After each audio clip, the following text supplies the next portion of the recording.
마시면 행복해집니다. 코코벨 스마일 텔레콤. 친절한 서비스, 착한 가격, 다양한 플랜, 코코벨 스마일 텔레콤. 코크텔남센터 1분 거리, 코코벨 스마일 텔레콤. 한인벨 공식 대리점, 코코벨 스마일 텔레콤.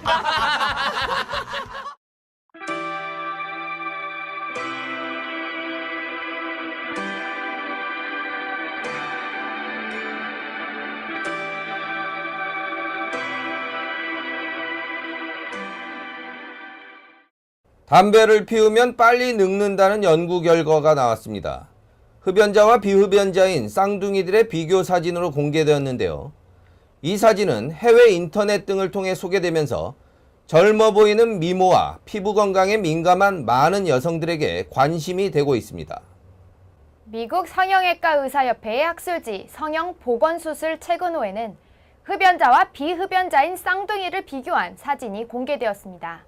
같은 날 같은 시간에 태어난 사진 속 쌍둥이들은 담배를 피운 쪽이 확연히 늙어 보이는 것으로 나타났습니다. 사진의 좌측이 비흡연자, 사진의 우측이 흡연자입니다. 특히 눈 밑 피부, 입술 주변, 목 주름 등 얼굴의 노화 정도가 크게 차이가 나고 있습니다. 일부 쌍둥이는 눈빛에서도 차이가 났습니다. 흡연자가 다소 멍하면서 신경질적으로 날카로워 보이는데 담배에 포함된 각종 독성 물질이 콜라겐 및 단백질 섬유를 파괴하는 것은 물론 피부 속의 산소량에도 영향을 준다고 연구팀은 설명했습니다. 흡연자와 비흡연자인 쌍둥이들의 비교 사진을 본 네티즌들은 담배가 피부, 특히 얼굴에 이렇게 좋지 않은 영향을 끼치는 것을 알지 못했다면서 놀라움을 표시하고 있습니다. 젊은 여성 흡연자들은 이 사진이 충격적으로 느껴졌다며 금연을 심각히 고려해야겠다는 의견을 게시하기도 했습니다. 캐나다의 백화점 업계가 심한 몸살을 앓고 있습니다.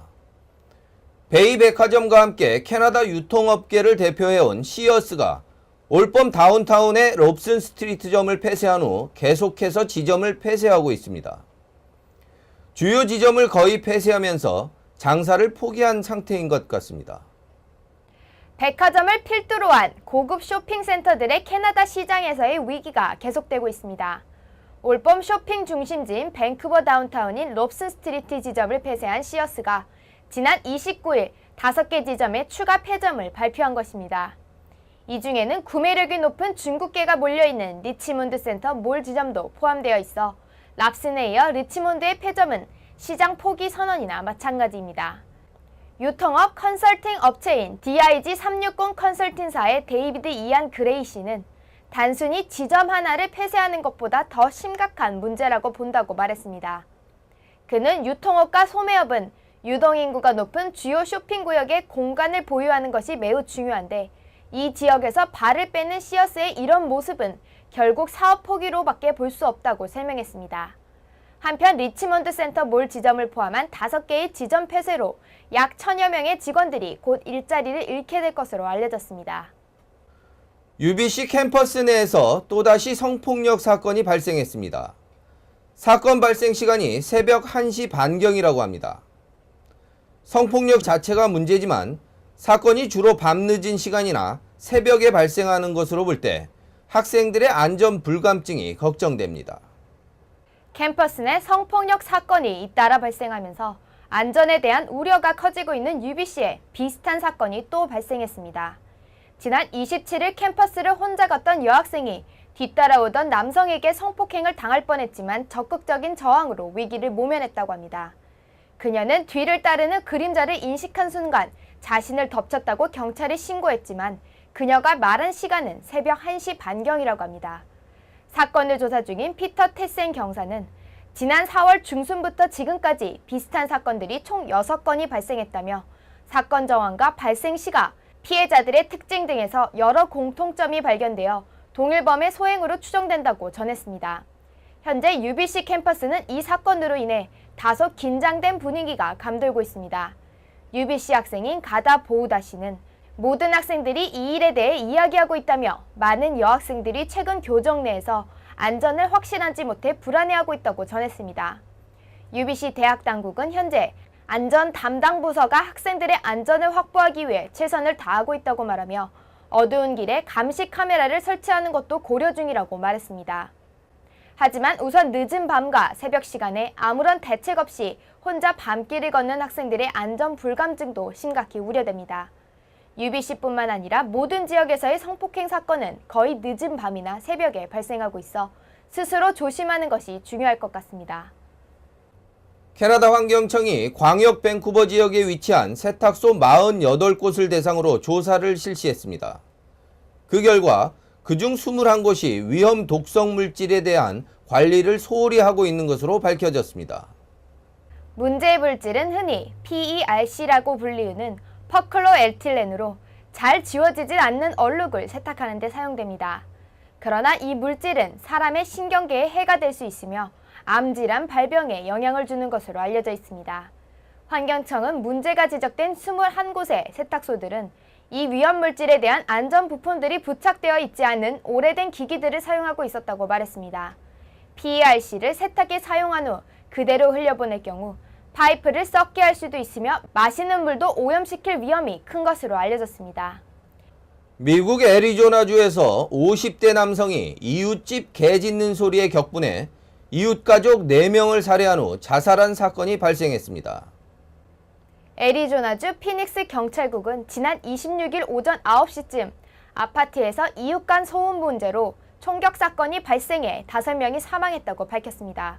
경찰 조사 결과 사망자는 브루스 무어 씨의 가족으로 무어 씨와 아들 그리고 며느리 손자 모두 4명이 사망했으며 56세 마이클 구조가 자살했습니다.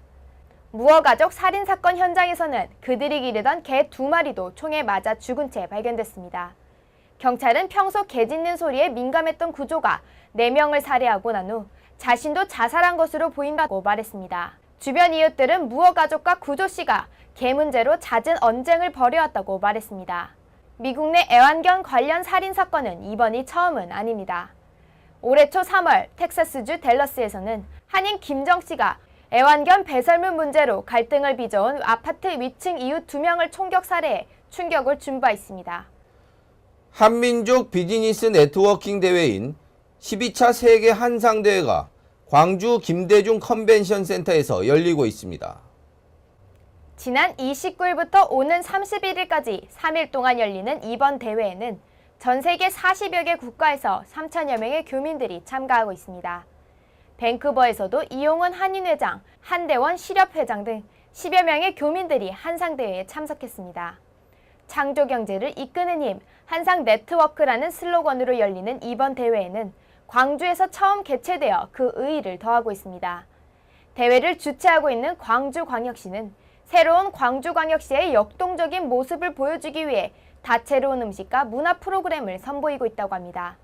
또 LED 산업 등 첨단 산업 분야의 기업들이 글로벌 한상을 맞이하기 위해 만반의 준비를 갖추고 전시회에 참여하면서 한상대회에 대한 관심과 기대를 엿볼 수 있었습니다. 재외동포재단 2014년 지원 사업이 공고됐습니다. 잘 활용하면 밴쿠버 한인사회에 큰 도움이 될 수 있을 것 같은데요. 한인 단체들은 관심을 가져볼 만합니다. 재외동포재단이 실시하는 2014년도 재외동포사회 지원 사업이 공고되었습니다. 주요 지원 대상 사업 내용은 한민족 정체성 강화 분야와 한인단체 권익 신장 및 역량 결집 사업으로 나누어 지원됩니다. 먼저 정체성 강화 분야는 한민족 정체성 유지 강화 사업, 재외동포 문화예술, 언론활동, 차세대 단체 활동, 한글학교 교사 연수에 대해 지원됩니다. 교민사회에서 수요가 많은 한글학교 운영비 지원과 문화용품 구입 지원은 추후 별도 수요조사를 실시해 지원 여부를 결정할 예정입니다. 한인사회 권익신장 사업 분야 지원 내용은 교류 증진 및 권익신장 활동, 한인회 간 건립 지원, 재외동포 경제단체 활동, 재외동포 관련 조사 연구 활동을 포함하고 있습니다.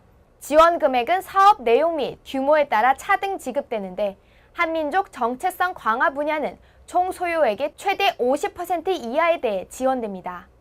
그리고 한인회관 등 건립 지원을 신청할 경우에는 구체적인 사업 추진 계획 및 총 소요 예산의 50% 이상을 자체 확보해야만 한다고 합니다. 이 자체 확보 예산은 은행 융자가 아닌 동포사회의 순수 모금액을 기준으로 한다고 합니다. 재외동포재단은 한글학교와 노인회관 등 기능이 포함된 다목적 한인회관 건립 사업에 우선 지원할 예정이라고 밝혔습니다. 한편 소식지 발간이나 달력 제작 등 교민사회 자체적으로 시행 가능한 사업이나 단순 친목 도모 지원, 장학금과 기부금 요청 사업은 사업 지원 대상에서 제외됩니다. 특히 2014년에는 소액 지원 사업을 시행하지 않아 1,500달러 이하는 지원 대상에서 역시 제외됩니다. 지원 신청 서류를 작성할 때 한인회관 등 건립 지원 사업은 별도 양식에 의거해 작성해야 합니다. 마감일은 12월 6일이며 관련 신청서는 총영사관 홈페이지 공지사항에서 다운로드 받을 수 있습니다. 웃으면 행복해집니다. 코코벨 스마일 텔레콤. 친절한 서비스, 착한 가격, 다양한 플랜, 코코벨 스마일 텔레콤. 코키텔란센터 1분 거리, 코코벨 스마일 텔레콤. 한인벨 공식 대리점, 코코벨 스마일 텔레콤.